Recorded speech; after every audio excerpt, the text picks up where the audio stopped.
Amin. Shalom Bapak Ibu Saudara dikasih Tuhan.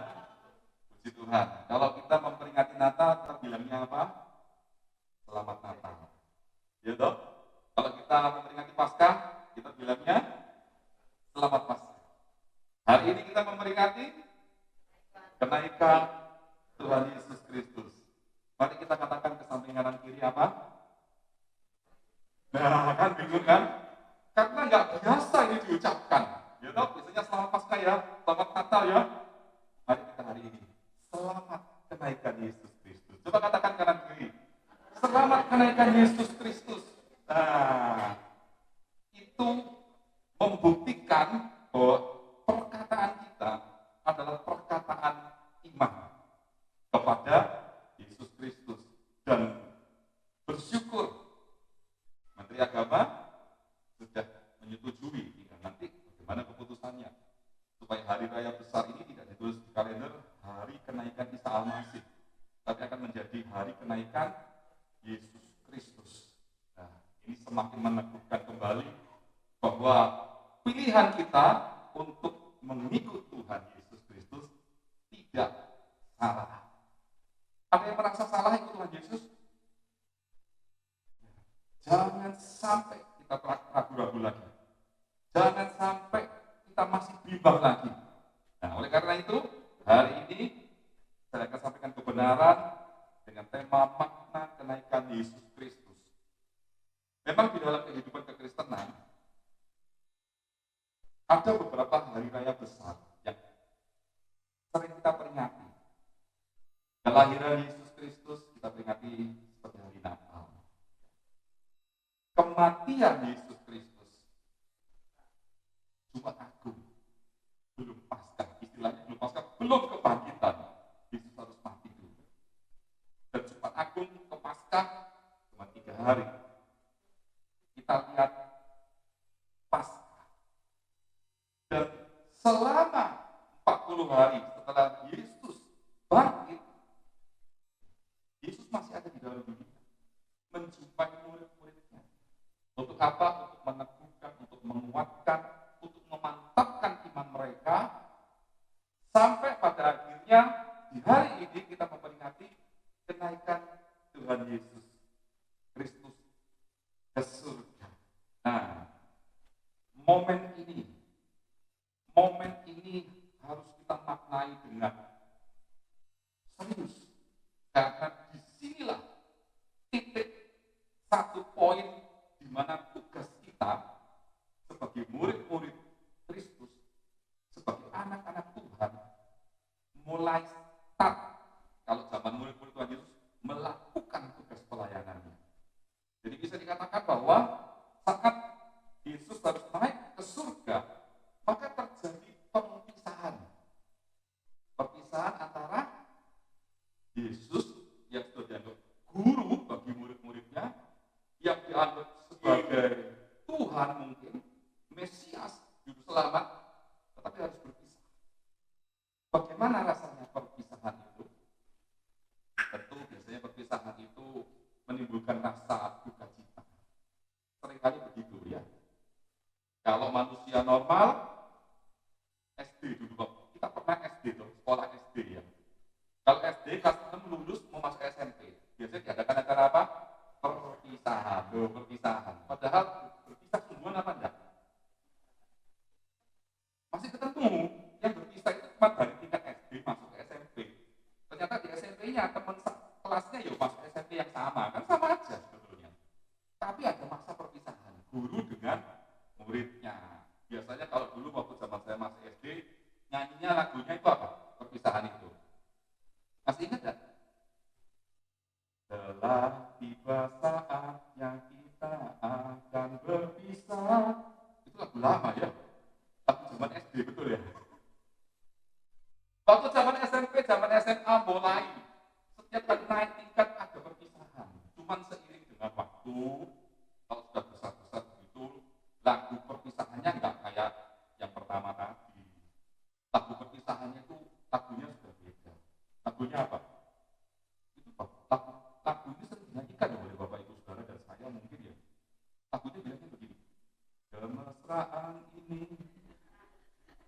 janganlah cepat berlalu. Betul ya? Nah ini lagi gitu kan? Entah di acara perpisahan manapun, kebanyakan hanya lagu kemesraan ini janganlah cepat berlalu. Kalau menurut saya seandainya lagu ini sudah sejak zaman Tuhan Yesus dan murid-muridnya, pasti nyanyinya lagu yang ini, kemesraan ini janganlah cepat berlalu. Kenapa? Karena mereka 3,5 tahun loh hidup bersama dengan Yesus, dengan gurunya. Mereka hidup bersama, pengertiannya adalah pagi bertemu dengan gurunya, siang pelayanan, sampai malam doa, malam bersama, makan ikan bersama, ya toh? Melayani, menyembuhkan, mendoakan bersama, bahkan membagi roti buat 5.000 orang bersama-sama dengan guru. Nah, inilah momen perpisahan antara Yesus sebagai guru dengan murid-muridnya. Kalau kita tahu, memang saya yakin murid-murid itu pasti berat, ya, pasti berat untuk berpisah dengan Yesus yang adalah guru. Tetapi sebelum peristiwa itu terjadi, kita lihat bagaimana Yesus Kristus sebagai guru itu menguatkan dan meneguhkan murid-muridnya supaya tetap kuat. Dan nanti kita akan lihat di beberapa ayat firman Tuhan bahwa murid-murid itu justru bersukacita setelah Yesus naik ke surga. Nah, nanti kita akan lihat kisah ini, ya. Nah, sebelum saya lanjut masuk dalam materi, saya ingin menyampaikan seharusnya yang bertugas untuk memberitakan firman Tuhan adalah Pak Bidi, ya. Dan Pak Bidi sedang dalam kondisi kurang baik, kurang sehat, sehingga beliau harus istirahat di rumah. Jika hari ini, sore ini tidak bersama dengan kita, ya, kita tetap doakan supaya Pak Bidi segera pulih kembali, bisa hadir bersama-sama di tengah-tengah kita semua, ya. Nah, oke, lanjut slide yang kedua. Saya ingin tunjukkan pada saat Yesus naik ke surga, tentu ada jejak histori yang tercatat secara resmi dan tercatat secara jelas, dan itu ada di Wikipedia. Betul ya?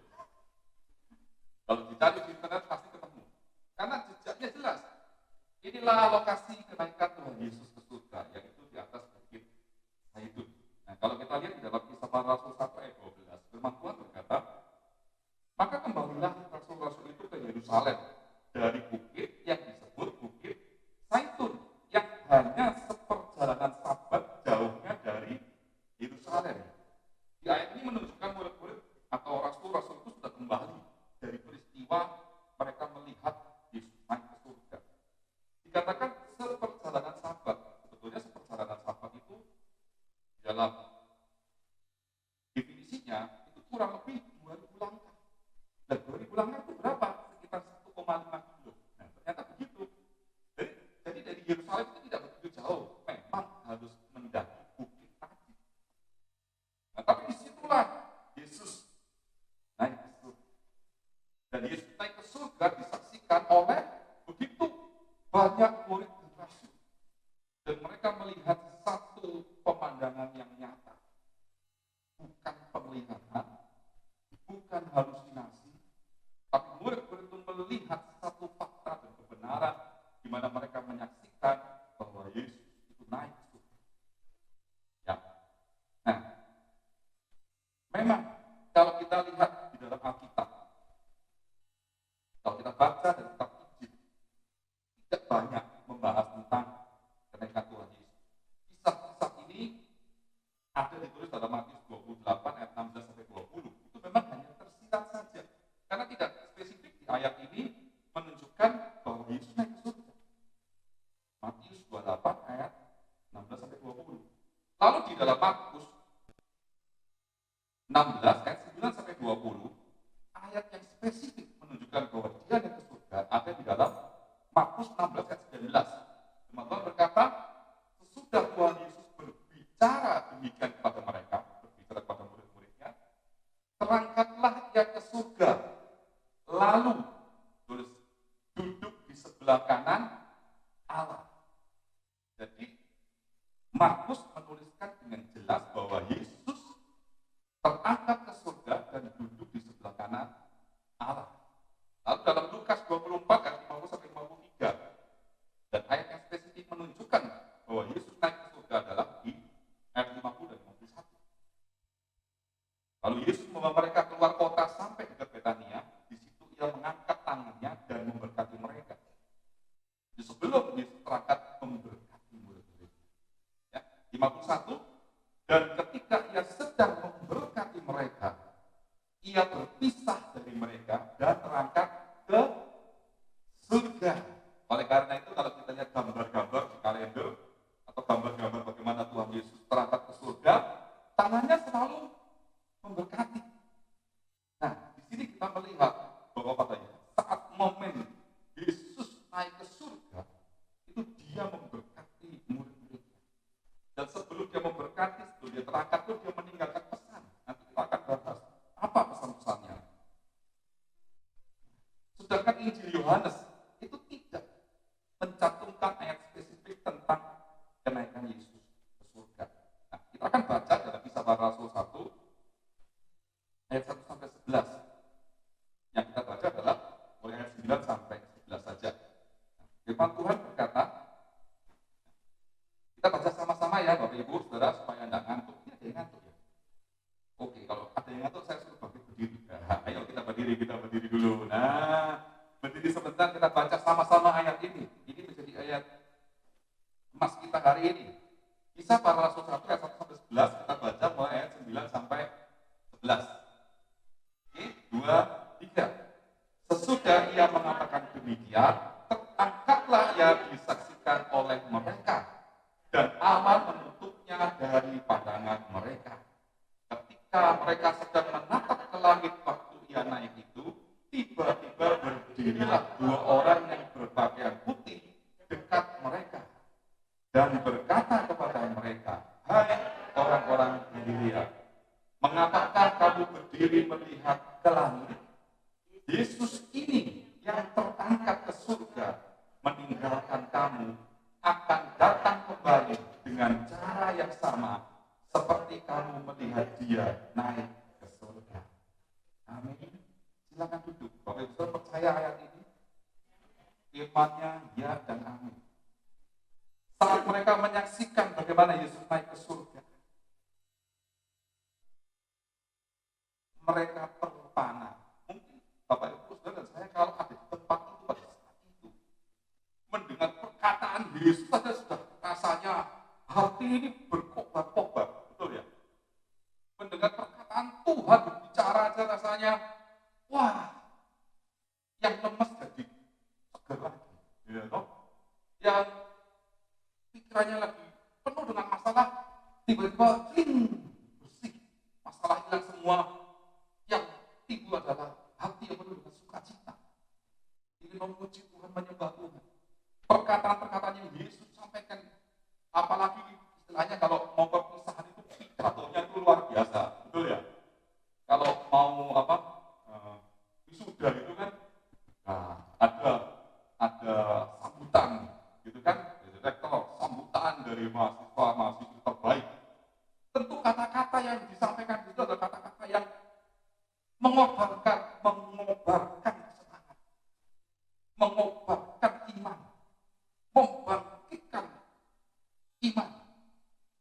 Ini yang Tuhan sudah lakukan. Sehingga pada saat dia memberikan satu perintah, yaitu amanat agung, saat itu Yesus menumpangkan tangan, memberkati mereka. Yesus terangkat ke surga. Semua orang, termasuk murid-murid yang melihat peristiwa itu, semua terpana. Tahu terpana? Terpana itu bahasa Indonesia, bukan terpanah pakai H, bukan. Terpana. Kalau bahasa Jawanya itu apa? Melongo. Kalau yang lebih agak spesifik lagi bahasa Jawa apa? Delahong. Kayak apa ya? Delahong apa itu? Pokoknya peristiwa itu kalau mereka melihat, yang pasti mulutnya terbuka, ya betul ya. Kalau pakai masker lah ya, kalau pakai masker semua pasti ngowo ya, betul ya. Ngowo. Ya itu bahasanya. Semua pasti ngowo.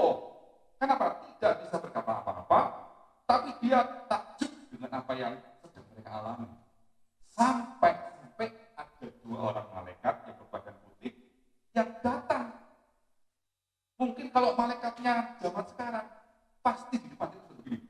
Hei, itu ya. Kowe lapo melongo ae. Gitu kan?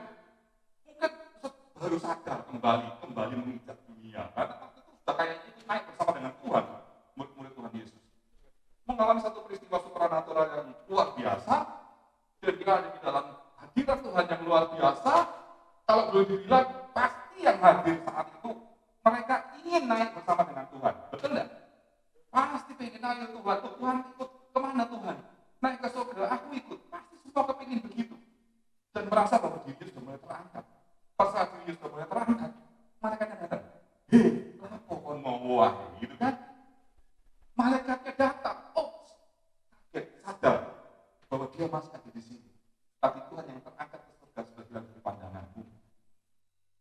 Itu satu peristiwa yang luar biasa yang dialami oleh murid-murid Tuhan Yesus.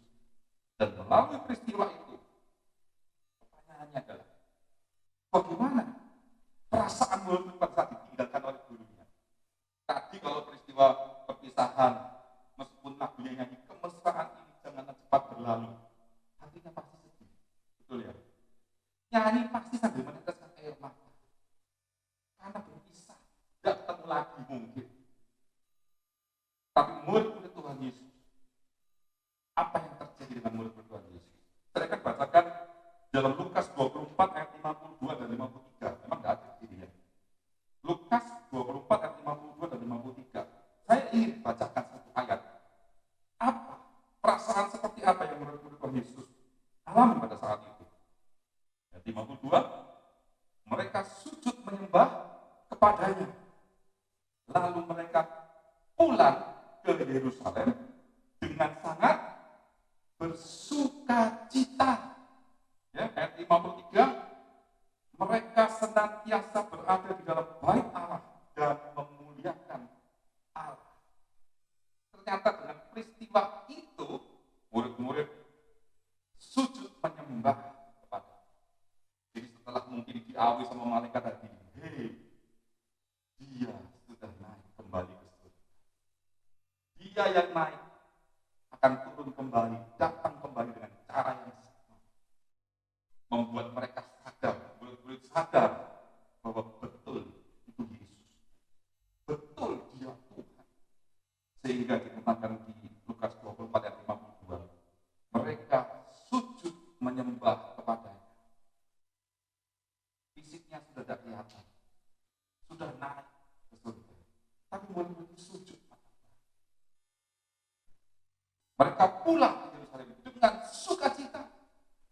Ini yang harus terjadi dalam hidup kita. Kalau sore hari kita mengingat kenaikan Tuhan Yesus Kristus, maka kita akan pulang hari ini dengan sukacita. Bahkan senantiasa berada di dalam bait Allah. Inilah momentum di mana iman kita ini betul-betul menjadi iman yang hidup. Karena kita percaya Yesus yang kita sembah itu sudah naik ke surga.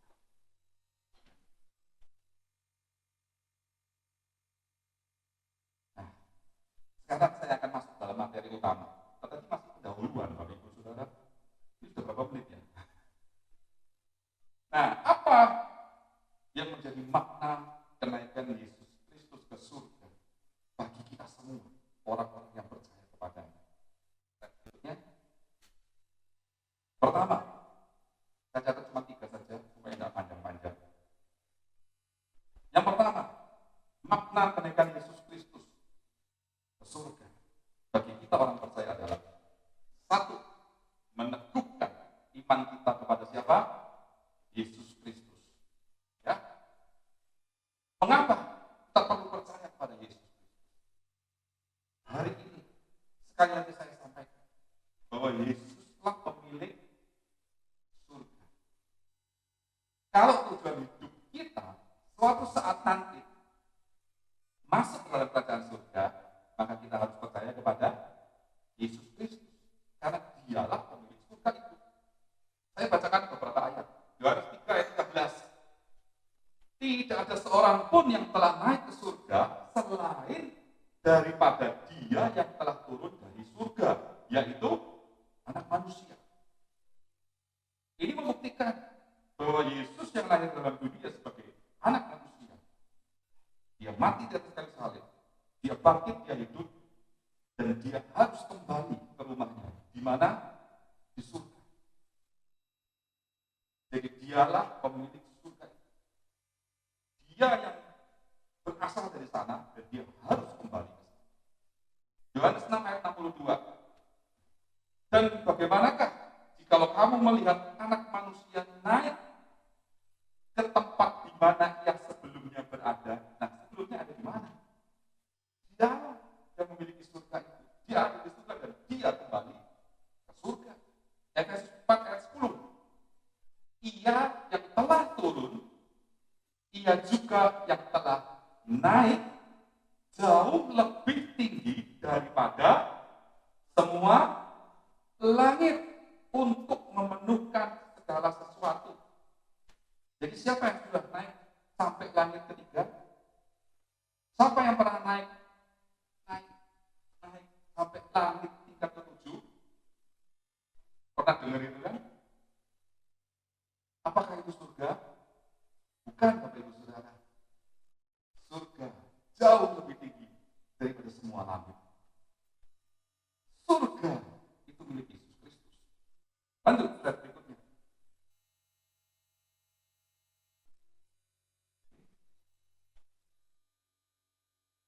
Di ayat berikutnya, saya sambung dengan ayat berikutnya supaya Bapak Ibu Saudara yakin kalau baca firman Tuhan, kalau firman Tuhan disampaikan bahwa ia pemilik surga, jangan ragu-ragu lagi. Ayatnya jelas dan banyak. Ibrani 4 ayat 14. Karena kita sekarang mempunyai imam besar agung yang telah melintasi semua langit. Siapa itu? Yesus, anak Allah. Baiklah kita teguh berpegang pada pengakuan iman kita. Bapak Ibu Saudara baca pengakuan iman rasuli kan? Aku percaya kepada Allah Bapa yang Maha Kuasa, langit dan bumi, dan kepada Yesus Kristus anaknya yang tunggal, Tuhan kita. Ibrani 4 ayat 14 menyatakan bahwa kita mempunyai imam besar agung, yaitu Yesus anak Allah, dan dia telah melintasi semua langit. Artinya dia di atas segala yang ada. Itulah Tuhan kita, sehingga kita harus teguh berpegang pada pengakuan iman kita. Ibrani 7 ayat 26, sebab imam besar yang demikianlah yang kita perlukan. Firman Tuhan jelas ya. Kita perlu imam besar seperti ini, yaitu yang saleh, terus tanpa salah, tanpa noda, terus yang terpisah dari orang-orang berdosa dan lebih tinggi daripada tingkat surga. Kita perlu imam besar yang seperti ini. Coba kita pikirkan bersama-sama.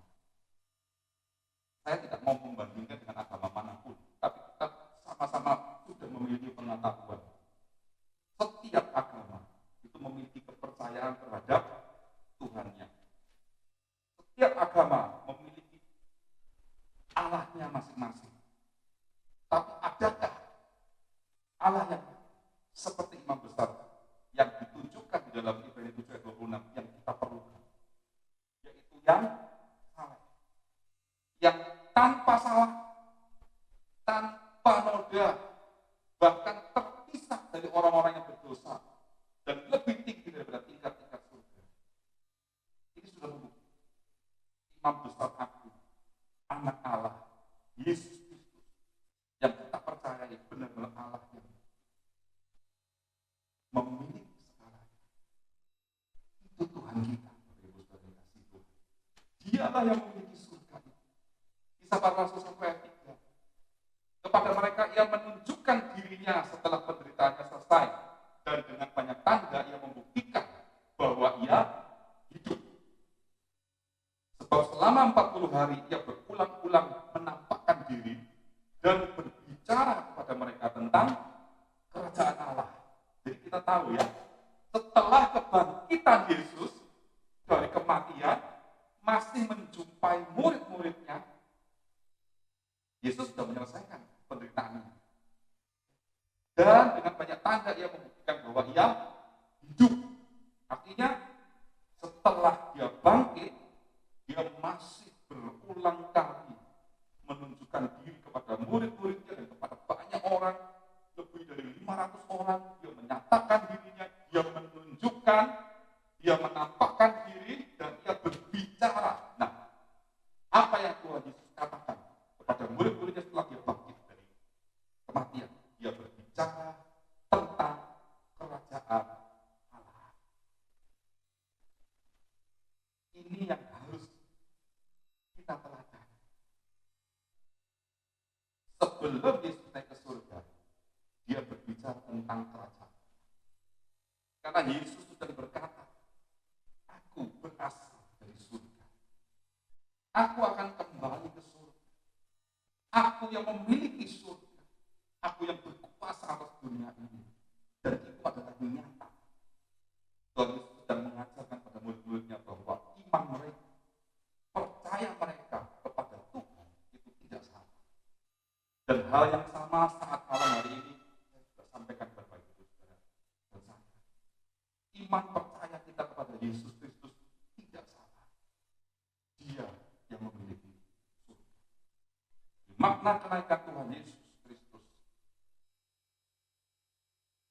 yang pertama adalah dia meneguhkan iman kita. Jadi kalau kita memperingati hari ini, maka kita harus makin teguh lagi di dalam Tuhan. Amin, Bapak Ibu Saudara. Ayat firman Tuhan sudah jelas, tadi Bapak Ibu Saudara bisa mencatat atau minta catatan dari saya akan ayat ini. Yang kedua, Yesus menyediakan tempat bagi orang percaya. Nah, ayat ini sering kita dengar, Yohanes 14 ayat 2 dan 3 ya. Di rumah Bapakku banyak tempat tinggal ya.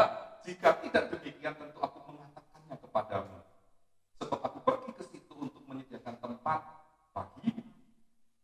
Ayat 3, dan apabila aku telah pergi ke situ dan telah menyediakan tempat bagimu, aku akan datang kembali dan membawa kamu ke tempatku. Supaya di tempat di mana aku berada, kamu pun berada. Nah, dia naik ke surga untuk menyediakan tempat bagi kita. Bagi siapa? Orang-orang yang percaya. Karena kan waktu dia naik ke surga, dia bilang, malaikat berkata, dia akan datang dengan cara yang sama seperti kau lihat dia naik ke surga. Lalu, bagaimana dengan orang-orang yang sudah dipanggil Tuhan terlebih dahulu sebelum dia melihat Tuhan datang? Nah, sebetulnya Tuhan datang sesuai dengan firman Tuhan ini. Dia akan datang kembali dan membawa kita ke tempat di mana dia berada. Nggak salah kalau ayat Yohanes 14 ayat 2 dan 3 ini seringkali disampaikan pada saat penghiburan di tempat kedukaan atau pada saat ada orang percaya, orang Kristen yang meninggal. Seringkali ayat ini mengingatkan kembali karena iman itulah yang akan membawa kita kepada keselamatan, masuk ke dalam rumah Bapa di surga. Efesus 2 ayat 6. Dan di dalam Kristus Yesus Ia telah membangkitkan kita juga dan memberikan tempat bersama-sama dengan Dia di surga. Dia harus naik. Dia harus kembali ke surga. Hari ini kita memperingati 2000 tahun yang lalu dia naik ke surga. Tetapi makna kenaikan Yesus Kristus bagi kita supaya masih hidup adalah dia menyediakan tempat bagi kita. Dia akan datang dengan cara yang sama, menjemput setiap orang percaya untuk masuk di rumah Bapa, yaitu surga yang kekal. Kalau kita mengingat kenaikan Tuhan Yesus, maka kita ingat ada rumah kita di surga yang sedang disiapkan oleh Tuhan. Dan tidak salah kalau kita berkata, kalau rumahku sudah jadi di sana, maka aku akan pulang ke rumah Bapa. Karena tempat tinggal kita di bumi hanya sementara. Jadi jangan terlalu mengejar apa yang dalam dunia ini, tapi kejarlah rumah Bapa di surga. Di sana tempat tinggal kita yang sesungguhnya. Di sanalah kehidupan kita yang selama-lamanya dengan Bapa dan Yesus Tuhan kita. Kalau kita percaya. Itulah makna dari kenaikan Yesus ke surga bagi setiap orang percaya. Bahwa Yesus menyediakan tempat bagi kita semua. Yang ketiga, lanjut. Yang ketiga, pada saat Yesus naik ke surga, maka Yesus memberikan Roh Kudus kepada orang-orang percaya. Ini janji Tuhan. Nah, kita baca. Jadi waktu Tuhan naik, dia berjanji. Perhatikan janji ini. Ya, perhatikan janji ini. Yohanes 14 ayat 16 dan Yohanes 14 ayat 17. Aku akan minta kepada Bapa dan ia akan memberikan kepadamu seorang penolong yang lain, supaya ia menyertai kamu selama-lamanya. Ayat 17, yaitu Roh kebenaran. Dunia tidak dapat menerima dia, sebab dunia tidak melihat dia dan tidak mengenal dia. Tetapi kamu mengenal dia, sebab ia menyertai kamu dan akan dia di dalam kamu. Waktu Yesus naik ke surga, dia menjanjikan bahwa dia akan minta kepada Bapa supaya memberikan kepada murid-muridnya, orang-orang yang percaya, seorang penolong yang lain yang akan menyertai selama-lamanya, yaitu Roh kebenaran. Oleh sebab itu, kita semua murid-murid Kristus, anak-anak Tuhan, di dalam hati kita, di dalam roh ada Roh kebenaran. Roh itulah yang akan selalu mengingatkan kepada kita akan kesalahan kita, akan tindakan kita, akan perbuatan kita, karena dia menyertai selama-lamanya. Sehingga siapa saja yang percaya kepada Tuhan, betul-betul percaya dengan segenap hati, maka Roh kebenaran itu akan selalu ada di dalam kehidupan. Roh inilah yang membuat, kalau boleh saya katakan, membuat orang Kristen, orang percaya sungguh-sungguh itu tahan terhadap godaan hidup, tahan terhadap ujian hidup, tahan terhadap setiap permasalahan yang terjadi. Karena di luar itu dari dunia. Tetapi di dalam orang percaya itu ada Roh Kudus, ada Roh Allah yang memampukan setiap kita untuk menjalani hidup ini dengan benar. Kalau ada orang Kristen yang berkata, aku tidak bisa, itu sebenarnya bukan tidak bisa, tapi tepatnya aku tidak mau. Bukan nggak bisa. Memang siapa sih saya ini Tuhan? Kalau Tuhan ingin saya begini, saya nggak mampu. Berapa banyak tokoh Alkitab yang ngomong gitu sama Tuhan? Dan berapa banyak Tuhan menyatakan dirinya, Musa nggak mampu. Oke, saya kirim Harun untuk mendampingi seperti ini, seperti ini, seperti ini. Bahkan Tuhan menunjukkan bahwa dia juga memakai Musa, memiliki kekurangan. Musa gagap, tidak cepat berbicara, tapi Tuhan pakai. Memang kita memiliki banyak kelemahan dan kekurangan, tapi Roh Kudus yang akan selalu memampukan kita untuk menjalani kehidupan ini sesuai dengan kehendak Tuhan. Ingat ya, mampu menjalani kehidupan dalam dunia ini sesuai dengan kehendak Tuhan, karena Roh itu yang akan mengontrol. Nah, saat Yesus berkata ini, saat Yesus berjanji kepada murid-muridnya, dia akan menyertai selama-lamanya. Janji ini ditujukan untuk apa? Janji ini diberikan karena sebelumnya Tuhan sudah memberikan perintah kepada murid-muridnya. Jadi sebelum dia naik ke surga, dia sedang memberikan perintah. Apa perintahnya? Nah, kita akan baca Kisah Para Rasul 1 ayat 2. Sampai pada hari ia terangkat. Sebelum itu, ia telah memberi perintahnya oleh Roh Kudus kepada rasul-rasul yang dipilihnya. Jadi, di Kisah Para Rasul ayat 2 menyatakan sebelum dia berangkat, dia telah memberi perintah oleh Roh Kudus kepada rasul-rasul yang dipilihnya, kepada mereka semua yang hadir saat Tuhan Yesus naik ke surga. Apa perintahnya? Slide berikutnya ayatnya Matius 28 ayat 19 sampai 20. Kalau saudara hafal ayat ini, Matius 28 ayat 19 sampai 20. Kita baca mulai ayat 18.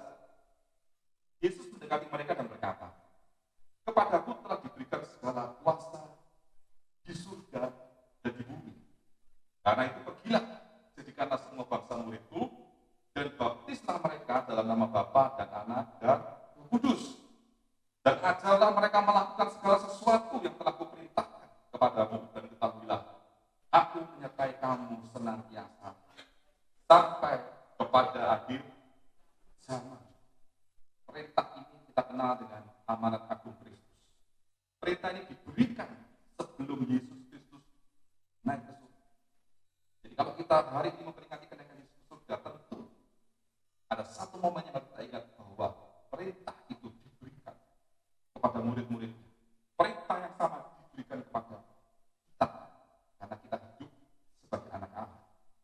Dalam Matius 28 ayat 19 sampai 20 dengan jelas menuliskan perintah Tuhan seperti apa. Matius 28 ayat 19 sampai 20 ini masih dalam rangkaian menceritakan tentang kenaikan Tuhan Yesus. Kita lihat slide berikutnya. Markus 16 ayat 15 sampai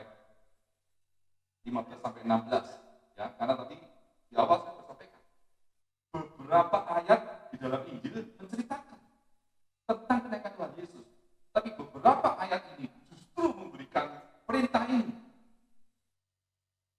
Lalu dia berkata kepada mereka, "Pergilah ke seluruh dunia, beritakanlah Injil kepada segala makhluk. Siapa yang percaya dan dibaptis akan diselamatkan, tetapi siapa yang tidak percaya akan dihukum." Lanjutan dari ayat ini adalah yang tadi kita baca, dia berangkat ke surga. Lanjut kita baca dalam Lukas 24 ayat 47 sampai 49. Tadi kan sudah Matius, Markus, ini Lukas, ya. Ayat 47 sampai 49. Dan lagi dalam namanya berita tentang pertobatan dan pengampunan dosa harus disampaikan kepada segala bangsa, mulai dari Yerusalem. Kamu adalah saksi dari semuanya ini. Itu dikatakan oleh Tuhan Yesus sebelum dia naik ke surga, sebelum dia terangkat. Perintah ini disampaikan. Dan aku akan mengirim kepadamu apa yang dijanjikan Bapakku. Tetapi kamu harus tinggal dalam kota ini sampai kamu diperlengkapi dengan kekuasaan dari tempat tinggi. Ini perintah. Lanjut slide berikutnya, Kisah Para Rasul. Bahkan kitab Kisah Para Rasul itu mencatat ayat yang luar biasa yang biasa kita dengar di minggu-minggu depan tentang pencurahan Roh Kudus. Teman-teman berkata apa? Tapi kamu akan menerima kuasa kalau Roh Kudus turun ke atas kamu, dan kamu akan menjadi saksiku di Yerusalem dan di seluruh Yudea dan di Samaria dan sampai ke ujung bumi. Itulah perintah Tuhan. Jadi hari ini kita belajar 3 makna kenaikan dari Yesus Kristus. Yang pertama, bagaimana kenaikan Tuhan Yesus Kristus itu adalah untuk meneguhkan iman percaya kita kepada Yesus Kristus. Yang kedua, bagaimana Yesus menyatakan bahwa Dia menyediakan tempat bagi orang percaya. Ada janji, ada pengharapan. Tapi yang ketiga, Yesus akan memberikan Roh Kudus-Nya kepada orang percaya. Tujuannya apa? Dia memberikan Roh Kudus sudah jelas. Karena di Markus, Matius, Lukas, Kisah Para Rasul, amanat agung, perintah Tuhan sebelum dia naik ke surga adalah kita memberitakan Injil kepada semua makhluk, kepada semua bangsa. Setelah kita mendengar hal seperti ini, bagaimana sikap kita? Kita sudah sama-sama mendengar firman Tuhan pada hari ini. Apakah dengan kenaikan Tuhan Yesus Kristus semakin memantapkan iman kita semua untuk tetap percaya